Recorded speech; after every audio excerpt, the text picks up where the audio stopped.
Ja, så er det hyggeligt at cykle i skoven, Frederik. Ja. Og vi kan ikke komme længere ind nu. Vi er på vej ind mod midt i. Nu skal vi dreje til højre herhenne. Ikke?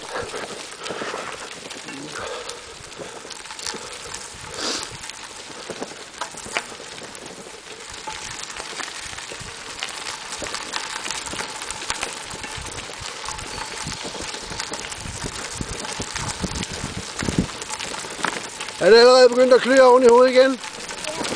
Det er da irriterende, hva'?